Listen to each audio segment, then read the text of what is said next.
दोस्तों अगर आप जियो पॉलिटिकल एनालिस्ट की माने तो भारत और बांग्लादेश के बीच एक नया देश बनने जा रहा है। आप में से कई लोग कहेंगे इसमें क्या नई बात है, ये बात तो शेख हसीना जी ने कब की कह दी थी। लेकिन दोस्तों ये शेख हसीना जी ने जो कहा था कि एक क्रिश्चियन मेजॉरिटी स्टेट होगा, उस तरफ बात नहीं बढ़ रही है। बात यहां पे एक बुद्धिस्ट स्टेट की हो रही है, जिसको लेकर यूनुस बड़े परेशान है। यूनुस तो कहीं ना कहीं मिलिट्री एक्सरसाइज को ओवरसी भी कर रहे हैं और म्यांमार बॉर्डर से बिल्कुल करीब चिटागोंग में ही ये मिलिट्री एक्सरसाइज भी हुआ, जिसमें यूनुस ने कहा कि हमें वॉर के लिए तैयार होना चाहिए। अब दोस्तों यहां पे क्या हो रहा है सब कुछ आइए आपको बताता हूं। जी हां, आप शायद समझ रहे होंगे, मैं अराकान आर्मी की बात कर रहा हूं।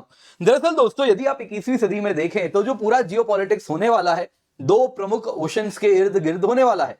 एक है आर्कटिक ओशन, जिसका समय अभी आने में थोड़ा सा अभी और टाइम बाकी है। कुछ समय बाद जब और बर्फ पिघलेगा आप वहां पे पावर प्ले बहुत तेजी से होते हुए देखेंगे। लेकिन एक ऐसा ओशन है, जैसा आप यहां पे देख रहे हैं इंडियन ओशन में, यदि आप उत्तरी भाग में देखें नॉर्दर्न इंडियन ओशन, तो ये जो आप येलो कलर्स में देख रहे हैं ये बता रहा है कितने ज्यादा शिप्स यहां से मूव करते हैं, ये कितना important sea lane of communication है। तो आप क्लियरली देख सकते हैं नॉर्दर्न इंडियन ओशन बहुत important sea lanes of communication यहीं से गुजर रहे हैं और ये बड़ा इंपॉर्टेंट है। और उसी को कंट्रोल करने के लिए अलग अलग देश यहां पर अपना पावर इन्फ्लुएंस कर रहे हैं।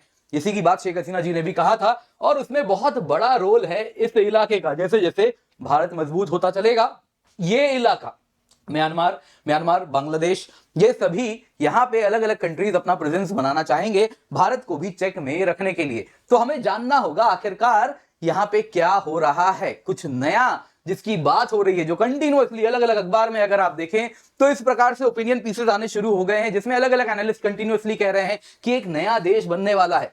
अराकान आर्मी एशिया का मैप बदल सकती है और ये 1971 जो भारत ने दुनिया का मैप बदला था, कुछ उसी तरफ वापस होने वाला है। एशिया में कोई नया देश हमारे इलाके आसपास में कहीं भी 1971 के बहुत बाद से कोई दक्षिण, अगर आप देखें तो एशिया की बात करें, ईस्ट एशिया की बात करें, साउथ ईस्ट एशिया की भी बात करें, तो यहां पे कोई देश नया नहीं बना है। तो शायद अब हम उस तरफ जा रहे हैं, लग रहा है एशिया का जियोपॉलिटिकल मैप फिर से बदलने वाला है। अब दोस्तों ये होगा तो आसपास में कोई खुश होगा तो कोई नाराज भी होगा। आप देख सकते हैं बांग्लादेश ने मिलिट्री बिल्डअप शुरू किया है, इंडिया से तो उसके टेंशन बढ़े ही हैं, लेकिन म्यांमार रिबेल्स के आसपास वाले इलाके में काफी मेजर मिलिट्री एक्सरसाइज हुई। उसमें मोहम्मद यूनुस स्वयं गए और उन्होंने आर्मी को कहा भी कि हमेशा हर वक्त हमें वॉर के लिए तैयार होना चाहिए। तो क्या हो रहा है यहां पे, क्या राइज ऑफ अराकान आर्मी हो रही है और इससे किस प्रकार से बांग्लादेश परेशान है, लेकिन भारत के लिए भी यहां पे कई नए चैलेंजेस आएंगे, चीजें उतनी आसान नहीं होंगी। तो आपके लिए आज मैं यही एनालिसिस लेकर के आया हूं, उम्मीद करता हूं आप इसका आनंद उठाएंगे। तो वीडियो को लाइक जरूर कीजिएगा। पर इससे पहले आगे बढ़े दोस्तों, यहाँ पे बहुत जरूरी अनाउंसमेंट है, क्योंकि दोस्तों ऑफर कल खत्म होने वाला है, आप इसका फायदा उठाएं। फ्लैट 60% ऑफ है। नीचे डिस्क्रिप्शन बॉक्स में पिन कमेंट में आपको लिंक मिल रहा है, जल्दी से जाएं, जाके एनरोल करें। Use the code KC10 KC10 का फायदा उठाएं, तभी आपको डिस्काउंट मिलेगा।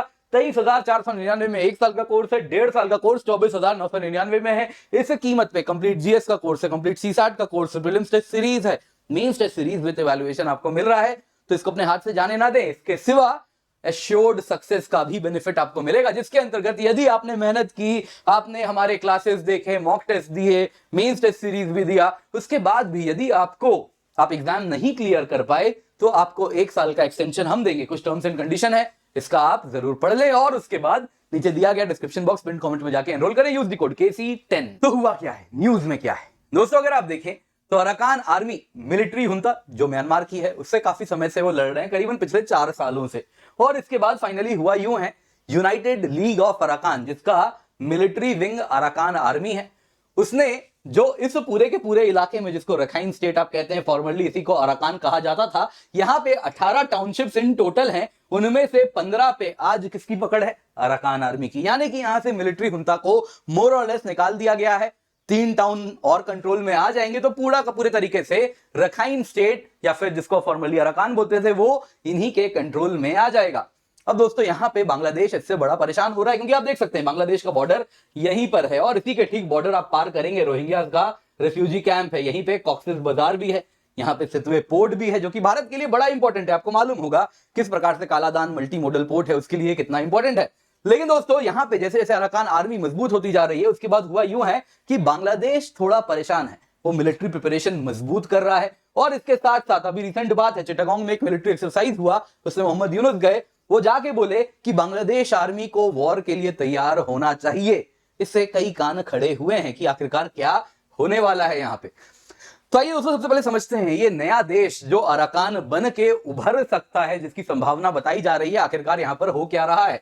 अगर आप देखें दोस्तों तो म्यांमार में 3 ब्रदरहुड अलायंस बड़ा इंपॉर्टेंट है। इसमें अगर आप देखें तो 3 एथनिक आर्म्ड ग्रुप्स हैं। पहला अराकान आर्मी है, दूसरा Myanmar national democratic alliance army है, तीसरा टांग नेशनल लिबरेशन आर्मी है। इनमें से दोस्तों अराकान आर्मी बहुत ज्यादा शक्तिशाली है बाकी दो की तुलना में, और वही मोर और लेस इसको लीड भी करता है। अब दोस्तों अराकान आर्मी ने इस रखाइन प्रोविंस में, जिसको फॉर्मली रखान बोलते थे, काफी इलाके 18 में से 15 टाउनशिप्स उन्होंने कंट्रोल कर लिया है। लेकिन सबसे यहाँ पे बांग्लादेश के लिए चैलेंजिंग ये है कि ये जो पूरा का पूरा बॉर्डर है 271 किलोमीटर लंबा, ये भी आज अगर आप देखें तो बॉर्डर के उस तरफ म्यांमार की मिलिट्री हुंता नहीं है, सरकार नहीं है, बल्कि अराकान आर्मी के ही कंट्रोल में। और इसके साथ ही पहला बॉर्डर बन के उभरा है जो कि आज एक पूर्ण तरीके से बांग्लादेश के साथ जो बॉर्डर है आज वो पूरे के पूरे तरीके से म्यांमार सरकार के कंट्रोल में नहीं है। म्यांमार की अराकान आर्मी जिस प्रकार से यहां शक्तिशाली हो गई है, जिस प्रकार से वो पावर वील्ड कर रही है, और बाकी फॉरेन प्लेयर्स जितने भी हैं, फिर वो चाइना हो गया, इंडिया हो गया, सबसे डायरेक्टली अब संवाद कर रही है। इसके साथ अगर आप देखें तो लग रहा है अराकान आर्मी या फिर उनका जो मेन ग्रुप है, अगर आप देखें जिसके अंदर अराकान आर्मी काम करती है, यूनाइटेड लीग ऑफ अराकान, ये बड़ी शक्तिशाली होती जा रही है। अब इसके एस्पिरेशंस बढ़ रहे हैं कि आने वाले समय में ये एक नया देश बनाए। अब इससे बांग्लादेश तो परेशान है ही, आप देखें, क्योंकि यहाँ पे बिल्कुल ठीक इधर पे कॉक्स बाजार है, यहाँ पे रोहिंग्यास भी रहते हैं, यहीं से रोहिंग्यास को भेजा भी गया है। इसके सिवा यहाँ पे कई देशों के अलग अलग इंटरेस्ट है। चाइना की बात आप करें, जैसे मैंने आपको भारत का तो बताया ही, तसेतुए पोर्ट है, वैसे ही चाइना की बात करें तो यहीं पे क्योक फ्यू स्पेशल इकोनॉमिक जोन है। वैसे ही आप देखें तो यहाँ पे प्लान डीप वाटर पोर्ट है। इतना ही नहीं, यहाँ पे दोस्तों गैस बेल्ट भी है, तो यहाँ पे Sino Myanmar oil and gas pipeline भी है जो इस प्रकार से जा रहा है। तो सभी देशों के लिए आज अराकान आर्मी बड़ा इंपॉर्टेंट हो गया है, क्योंकि हमें अपने इन्वेस्टमेंट को बचाना है। अब जरा जानते हैं क्या रीजनल डायनामिक्स यहाँ पे हो रहा है। चलिए मान लेते हैं 18 में से 15 टाउनशिप तो हो ही गई है, मान लेते हैं 3 टाउनशिप भी उन्होंने और कंट्रोल कर लिया, पूरे तरीके से रखाइन प्रोविंस पे अपना झंडा गाड़ दिया। उसके बाद क्या? उसके बाद यही होगा, काफी इनके समय से इनका अरमान रहा है कि हम अपना देश बनाएं। अराकान, उनका कहना है कि देखिए यहाँ पे ये जिसकी बात वो कर रहे हैं, आज आप जो देख रहे हैं यहाँ पे अराकान रीजन, वो कहते हैं कि जी आज नहीं, आप एंशियंट टाइम्स में भी चले जाइए, तब भी अराकान का अपना स्वयं का एग्जिस्टेंस था। आप गुप्त काल में चले जाएं तो उस टाइम के भी मैप्स में आप देखेंगे इसको अराकान किंगडम के नाम से बुलाया जाता था। तो वो कहते हैं कि हम तो कभी बर्मा या फिर म्यांमार का हिस्सा ही नहीं थे, तो अंग्रेजों ने हमें जबरदस्ती बांध दिया, otherwise we have been independent. और वो कहते हैं कि जी हमें वापस इंडिपेंडेंस चाहिए। पर दोस्तों अब जब अराकान पे इनका पूरा कंट्रोल हो गया है, और इसके साथ यदि ये इंडिपेंडेंट होते हैं, तो 1971 के वॉर के बाद से बांग्लादेश जब से बना है तब से दूसरी बार ऐसा कुछ होगा। लेकिन दोस्तों कोई भी देश ऐसे ही इंडिपेंडेंट नहीं हो सकता है, बहुत जरूरी होता है रिकॉग्निशन। आसपास के देश उसे रिकॉग्नाइज करें, बड़े पावरफुल कंट्रीज उसे रिकॉग्नाइज करें, तब जाके वो देश एक इंडिपेंडेंट कंट्री बन सकता है। यहां पे अगर आप बात करें तो अराकान आर्मी चाहती है कि एशिया और वेस्ट दोनों से ही उन्हें रिकॉग्निशन मिले, और इसी के लिए अगर आप United league of Arakan and Arakan army की बात करें तो वो ये जर्नी टुवर्ड्स इंडिपेंडेंट स्टेटहुड तभी पूरा कर पाएंगे जब इसमें इंडिया और चाइना का बड़ा कहीं ना कहीं उनको नॉड मिल जाए। और अराकान आर्मी यही चाह रही कि कैसे इंडिया और चाइना दोनों से इन्फ्लुएंस हम मजबूत करें और उनसे नॉड ले लें। चाहेंगे तो बांग्लादेश से भी उन्हें इसी प्रकार का एक्सेप्टेंस मिले। लेकिन एक बात जाननी होगी, बांग्लादेश के साथ कुछ नेचुरल इरिटेंट्स हैं।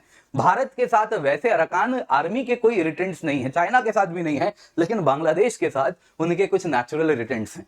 तो बांग्लादेश एंड अराकान आर्मी अगर आप देखें तो बड़ी ज्यादा इनके बीच में कहीं ना कहीं मन मुटाव रहा है। एक टाइम में फायरिंग भी हुई है। अभी रिसेंटली देख लीजिए अराकान आर्मी ने जो मोंगडाओ में कैप्चर किया, जो कि बिल्कुल बांग्लादेश के कॉक्स बाजार के एडजेसेंट टाउन है म्यांमार का, तो वहां पे जैसे ही कैप्चर हुआ उसके बाद से कंटिन्यूअसली बांग्लादेश में एक डर का माहौल था। उन्होंने जो सी रूट्स थे सेंट मार्टिन आइलैंड तक जाने के, वो सब बंद कर दिए। इसके बाद अगर आप देखें तो बांग्लादेश की बॉर्डर सिक्योरिटी हाई अलर्ट पर आ गई। अभी रिसेंटली ढाका इतना परेशान है कि मालूम उसे लग रहा है कि अब जब अराकान आर्मी यहाँ पे पावर में आ गई है तो और भी रोहिंग्यास को वो आने वाले समय में भेज देंगे बांग्लादेश में, और बांग्लादेश ऑलरेडी इन रोहिंग्यास से स्वयं परेशान है। अब दोस्तों यहाँ पे अगर आप देखें तो बांग्लादेश इसीलिए इनको डराने का भी प्रयास कर रहा है। अभी रिसेंटली यूनुस ने बांग्लादेश आर्मी को कहा कि आप वॉर के लिए तैयार होइए। इसी इलाके में अगर आप देखें कॉक्स बाजार है, यहाँ पे चिटागोंग है, चिटागोंग में अगर आप देखें तो यहाँ पे बांग्लादेश आर्मी ने एक मिलिट्री एक्सरसाइज किया। अब ये कोई साधारण मिलिट्री एक्सरसाइज नहीं था, इसमें टैंक्स, हेलीकॉप्टर्स, आर्टिलरी का भी इस्तेमाल हुआ है। ये सब कुछ केवल और केवल रूटीन ट्रेनिंग में नहीं होता। ये तभी होता है जब आपको सिग्नल देना होता है, इंटरनल और एक्सटर्नल दोनों एलिमेंट्स को। इसके सिवा बात यहां भी हो रही है कि यूनुस अब तुर्की से कुछ टैंक्स वगैरह भी लाने वाले हैं। तो अब अगर वो ये टैंक से सोचते हैं कि भारत डर जाएगा, ये तो उनकी बेवकूफी होगी। लेकिन हाँ, अराकान आर्मी के लिए जरूर वो कुछ कहीं ना कहीं एक डेटरिंग फैक्टर हो सकता है। तो इस तरीके से यहाँ पे एक पावर प्रोजेक्शन चल रहा है। यूनुस पूर्ण रूप से परेशान है। खैर, उनके खुद के दिन भी अब गिनती के ही लग रहे हैं। खैर, जो भी है वो सब देखा जाएगा। यहाँ पे दोस्तों अगर आप देखें तो अराकान आर्मी का क्या रिश्ता हो रहा है भारत और चीन के साथ, बांग्लादेश के साथ तो हम समझ गए। अगर आप यूएलए की बात करें तो उन्होंने साफ साफ कह दिया कि भारत और चीन के जो भी निवेश हैं उसकी हम रक्षा करेंगे। आप निश्चिंत होकर हमारे यहां निवेश किए हैं, वो निवेश आपका कहीं नहीं जा रहा, आगे हम उसे संरक्षित करके रखेंगे। उन्होंने कहा कि हम वेलकम करते हैं फॉरेन इन्वेस्टमेंट को, हमें लगता है ये फॉरेन इन्वेस्टमेंट हमारे इलाके को आगे बढ़ाएगा, लोगों तक में प्रोग्रेस लाएगा, तो आप इसी प्रकार से निवेश करते रहें। बाकी दोस्तों आपको बताना चाहूंगा, मीडिया में ऐसा आ रहा है कि कोवर्ट यानी बिहाइंड द कर्टन, पर्दे के पीछे मीटिंग्स हुए हैं। इंडिया और चाइना के सीनियर ऑफिशियल्स, जो टॉप सिक्योरिटी ऑफिशियल्स हैं, उनकी मुलाकात हुई है सीनियर अराकान आर्मी के लीडर्स के साथ। किस लिए? ताकि कारण यही है कि आने वाले दिनों में कैसे इस इलाके का भविष्य तय किया जाए। पर दोस्तों यहां पे जानना होगा, भारत भी, चाइना भी to some extent monkey balancing कर रहा है। हम मिलिट्री हुंता को पूरे तरीके से नाराज भी नहीं करना चाह रहे, but at the same time pragmatism भी है। कारण क्या है कि आज जो बॉर्डर के इस इलाके में कंट्रोल में रहेगा, हम उन्हीं के साथ अगर आप देखें तो काम करेंगे ना। जहां पे अगर आप देखें तो यहाँ पे जैसे चिनलैंड काउंसिल है तो वो वहां पे रहेंगे, वैसे यहाँ पे अराकान आर्मी कंट्रोल में तो बॉर्डर के ठीक इस तरफ है, तो उनके साथ हम रिश्ते रखेंगे, तो उन्हीं के साथ तो बॉर्डर मैनेजमेंट बेहतर होगा। वैसे ही अगर आप देखें तो अलग अलग जगह पे अलग अलग ग्रुप्स हैं। कहीं पे क्या है कि वो इंसर्जेंट ग्रुप्स हैं जो इंडिया में ऑपरेट करते हैं, उधर पे जाके अपनी टेरिटरी मजबूत करके बैठ गए हैं। भारत से तो हमने उनको खदेड़ दिया है, लेकिन उधर पे जाके बैठ गए हैं। तो इस तरीके से भी हैं जो कि इस तरीके से बॉर्डर के उस तरफ बैठे हुए हैं, तो उनके साथ भी कई बार सीज फायर की वार्तालाप चलती रहती है। तो इस तरीके से चाइना भी यही कर रहा है, भारत भी यही कर रहा है कि भाई बॉर्डर के उस तरफ जो भी इंसर्जेंट ग्रुप है उनके साथ हम रिश्ते कहीं ना कहीं ऐसे रखें कि बॉर्डर बेहतर मैनेज हो सके। एट द सेम टाइम हम म्यांमार की मिलिट्री हुंता को भी नाराज नहीं करना चाह रहे। क्यों ऐसा है आपको अभी समझ आ जाएगा, क्योंकि दोस्तों घड़ी बहुत तेजी से टिक टिक टिक कर रही है, क्योंकि ट्रंप आने वाले हैं। म्यांमार की अगर आप बात करें तो यहाँ पे जितने भी आर्म्ड ऑर्गेनाइजेशन हैं उन सभी के सभी एक अम्ब्रेला के अंदर काम कर रहे हैं, वो है नेशनल यूनिटी गवर्नमेंट। अब अगर आप देखें तो ये सभी के सभी लार्जली यूएस और वेस्टर्न सपोर्ट पे तो निर्भर करते ही थे। इसके सिवा ऐसा नहीं कि केवल यूएस और वेस्ट का सपोर्ट है, बाकी देश भी सपोर्ट करते हैं। इसके सिवा इन इलाकों में हजारों रेफ्यूजीज भी थे जो कि टाइम एंड अगेन सपने लेके बैठे हैं कि एक दिन उनको यूएस जाने मिलेगा, उनकी यही उम्मीद है। अब दोस्तों हजारों की तादाद में यूएस भी गए हैं इन इलाकों से, आने वाले दिनों में और जाने के सपने भी देख रहे हैं। लेकिन जैसे ही ट्रंप आएंगे वो ऑब्वियसली इसको रोकने वाले हैं, क्योंकि उनकी रेफ्यूजी को लेकर जो पॉलिसी है हम सबको मालूम है। दूसरी तरफ ट्रंप स्क्रूटिनाइज करेंगे ये जो बर्मा एक्ट है, जिसके अंतर्गत यूएस ने इन सारे इंसर्जेंट ग्रुप्स को पैसा दिया है, उसमें 2024 के लिए $121 मिलियन एलोकेट किया गया था। इसके सिवा कहा जाता है और भी पैसे हैं जो कि अलग तरीके से पहुंचे हैं, तो उन सब पे कहीं ना कहीं चेक लगने वाली है। Department of government efficiency, Elon Musk, Vivek Ramaswamy, उनका यही काम है। तो बहुत चांसेस हैं कि ये सब बंद होंगे और उसके बाद ये सारे इंसर्जेंट ग्रुप्स कुछ कमजोर हो सकते हैं। उस वक्त ये जो मिलिट्री हुंता है ये मजबूत होती हुई दिखेगी। तो इसीलिए भारत के लिए वाइज भी यही और भारत कर भी यही रहा है कि we should not put all our eggs in one basket. हमें डाइवर्सिफाई करना बड़ा आवश्यक है, दोनों पार्टीज को खुश रखें। यहां पे दोस्तों भारत के लिए चैलेंजेस भी हैं। एक बात समझिए, यूएनडीपी का एक रिपोर्ट है, वो कह रहा है जो रखाइन स्टेट है ये आने वाले समय में भुखमरी की ओर आगे बढ़ रहा है। अभी 3 महीने में मार्च अप्रैल 2025 आते आते जो डोमेस्टिक फूड प्रोडक्शन है इस इलाके का केवल 20% पूरे रखाइन के नीड्स को फुलफिल कर पाएगा, बाकी के लिए ये बाहर की ओर देखेंगे। दोस्तों 20 लाख लोग एट रिस्क ऑफ स्टारवेशन हैं।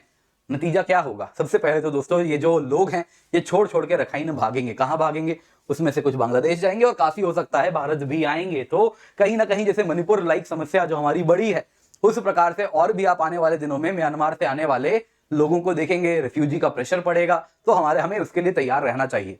कहीं ना कहीं दूसरी ओर अगर आप देखें तो जब इस प्रकार की प्रॉब्लम होती है तो आप किसको आते हुए देखेंगे इस इलाके में? आप मिशनरीज देखेंगे, आप विदेश की एड एजेंसीज देखेंगे, वैसे ही एनजीओज एंड एक्टिविस्ट ग्रुप्स देखेंगे। सभी तो नहीं, लेकिन हाँ इनमें से कुछ ऐसे जरूर होंगे जिनके वेस्टेड इंटरेस्ट होंगे इस इलाके में अपना फुटहोल्ड बनाने के लिए। वो कैसे ऑपरेट करते हैं मुझे ज्यादा बताने की आवश्यकता नहीं, लेकिन आप सब समझ रहे हैं। तो जरूरी है वो सब जब चैलेंजेस उत्पन्न होंगे कहीं ना कहीं इस प्रकार से जो अलग अलग इंसर्जेंट ग्रुप्स है, जो मणिपुर से लेके मिजोरम से लेके अलग अलग इलाकों में ऑपरेट कर रहे हैं, उन सब के साथ ये जो अलग अलग एजेंसी संपर्क साधेंगे। उस वक्त भारत के लिए ये जो प्रॉब्लम था कि एक अलग देश बनाने का प्रयास किया जाएगा, काटने का प्रयास किया जाएगा, तो ये सारी चीजें आपको और भी ज्यादा उभर के देखने मिलेंगी। तो जरूरी है हमें भी तैयार रहना चाहिए। उम्मीद करता हूं आपको एनालिसिस पसंद आई होगी। लाइक जरूर कीजिएगा, शेयर करना बिल्कुल भी ना भूलें। इसके सिवा याद रखिए दोस्तों, हमारा ऑफर खत्म हो जाएगा, इसका फायदा उठाएं। फ्लैट 60% ऑफ है। इस कीमत पे complete GS, CSAT test series सारे ही बैचेस का एक्सेस है, prelims test series, mains test series with evaluation है। ये प्राइसेस दोस्तों बस और बस कुछ दिनों के लिए अवेलेबल है, क्योंकि कल ऑफर खत्म हो रहा है। इसके सिवा एश्योर्ड सक्सेस का भी आपको बेनिफिट मिलने वाला है अगर आप अभी सब्सक्रिप्शन लेते हैं, जिसमें आपको मैंने एडवांटेजेस बताए। टर्म्स एंड कंडीशन जरूर पढ़ लीजिएगा। इसके सिवा बहुत सारे हमारे बैचेस हैं, आप जल्दी से जाएं, जाके एनरोल करें। इंग्लिश, हिंदी सभी में बैचेस आए हैं। Use the code KC10।